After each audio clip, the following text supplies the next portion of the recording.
La souffrance peut te rendre beaucoup plus fort que tu le penses, à condition que tu saches l'utiliser. Et je vais t'expliquer précisément pourquoi. Parce que moi aussi, j'ai beaucoup souffert dans ma vie. Et très tôt, très jeune, dès l'âge de 12 ans, j'ai commencé à comprendre quelque chose de très important. J'ai compris que si je restais dans le même environnement, avec les mêmes schémas, avec les mêmes pensées, avec les mêmes références, je finirais tôt ou tard par reproduire la même vie. Alors très tôt, j'ai commencé à faire un choix, pas un choix facile, mais un choix vital. Le choix de réfléchir autrement, le choix de me construire autrement, le choix d'aller chercher un autre environnement, une autre manière de penser, une autre manière d'exister. Et aujourd'hui, avec du recul, je peux te dire quelque chose de très important. Ce n'est pas la souffrance qui détruit le plus, c'est l'absence de transformation après la souffrance. Et ça, il faut le comprendre profondément. Parce qu'il y a une énorme différence entre souffrir et s'effondrer, souffrir et se structurer.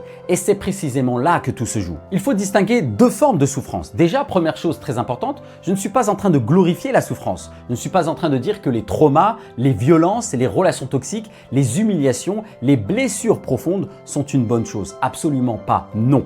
Il faut être clair là-dessus. Parce qu'il y a une énorme différence entre la souffrance subie qui détruit et l'inconfort transformé qui élève. Et cette nuance est fondamentale parce que si tu subis sans comprendre, sans transformer, sans restructurer ton identité, alors oui, la souffrance peut t'écraser. Mais si tu prends cette douleur, que tu l'observes, que tu la traverses, que tu la structures, que tu l'utilises pour te repositionner, alors elle peut devenir un levier immense. L'inconfort bien utilisé peut te renforcer. Le cerveau et le système nerveux ont une capacité incroyable. C'est ce qu'on appelle la neuroplasticité. C'est-à-dire que ton cerveau se modifie en fonction de ce que tu répètes et de ce que tu traverses et de la manière dont tu interprètes l'expérience. Donc quand tu vis un inconfort, une difficulté, une épreuve, deux choses se passent réellement. Soit ton système nerveux l'enregistre comme une impuissance et là tu te fragilises, soit ton système l'enregistre comme une adaptation maîtrisée et là tu te renforces. Et ça c'est énorme parce que ce n'est pas juste l'événement qui compte. C'est ce que ton cerveau en comprend, ce que ton identité en fait et comment ton système nerveux l'encode. Autrement dit, la souffrance ne t'élève pas automatiquement.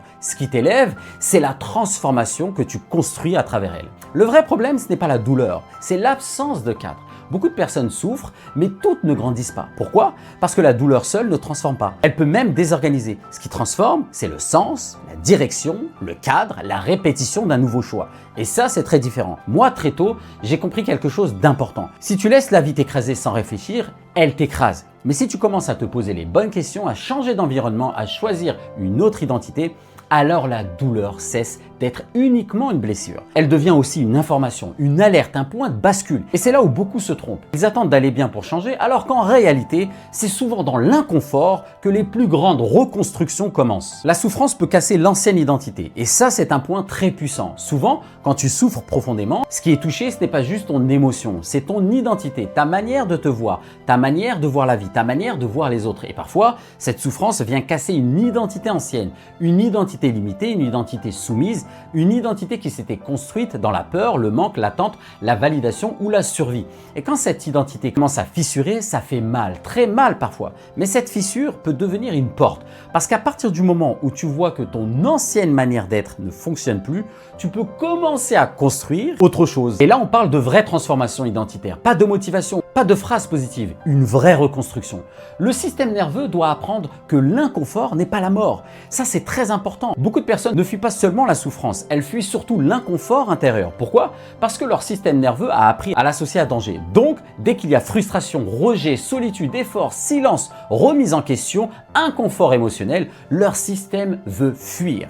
Il veut anesthésier, il veut distraire, il veut éviter. Et c'est comme ça qu'on crée la procrastination, les addictions, les schémas de fuite, les mauvaises décisions, les dépendances affectives, les replis identitaires. Alors qu'en réalité, si ton système nerveux apprend progressivement que l'inconfort ne signifie pas je suis en danger, alors tu changes profondément. Tu deviens plus stable, plus résilient, plus ancré. Et là, oui, la souffrance transformée devient une force. Ce qui m'a sauvé, ce n'est pas juste de souffrir, c'est d'avoir choisi. Et ça, je veux vraiment le dire, c'est très important. Parce que beaucoup de personnes souffrent, mais peu choisissent consciemment de transformer leur vie à partir de là. Moi, très tôt, j'ai fait ce choix, très jeune. J'ai choisi de ne pas laisser mon environnement définir mon plafond.